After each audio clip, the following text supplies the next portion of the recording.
15 আগস্টের মধ্যে স্বতন্ত্র ইবতেদায়ী মাদ্রাসা নীতিমালা 2025 দ্রুত বাস্তবায়ন করার আলটিমেটাম দিয়েছে স্বতন্ত্র ইবতেদায়ী মাদ্রাসা শিক্ষক ঐক্যজোট আন্দোলন বাস্তবায়ন কমিটি।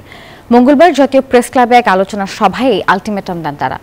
জাতীয় বাজেটে 728 কোটি টাকা বরাদ্দের প্রস্তাব রাখায় বর্তমান সরকারকে অভিনন্দন জানিয়েছে মাদ্রাসা শিক্ষকরা। সভা সভাপতিত্ব করেন স্বতন্ত্র ইবতেদায়ী মাদ্রাসা শিক্ষক ঐক্যজোটের চেয়ারম্যান কাজী মোখলেসুর রহমান।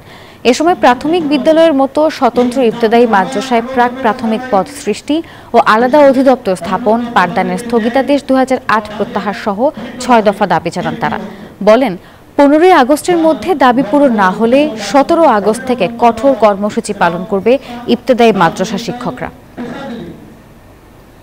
দাবিগুলো যদি আগামী 15 আগস্ট 2025 এর মধ্যে বাস্তবায়নের উদ্যোগ গ্রহণ না করা হয়, তাহলে স্বতন্ত্র ইবতেদায়ী মাদ্রাসা শিক্ষক ঐক্যজোট অধীনস্থ আন্দোলন বাস্তবায়ন কমিটির উদ্যোগে দেশের সকল শিক্ষক শিক্ষিকাদের নিয়ে জাতীয় প্রেস ক্লাবের সামনে অবস্থান ধর্মঘট সহ কঠোর কর্মসূচি পালন করা হবে।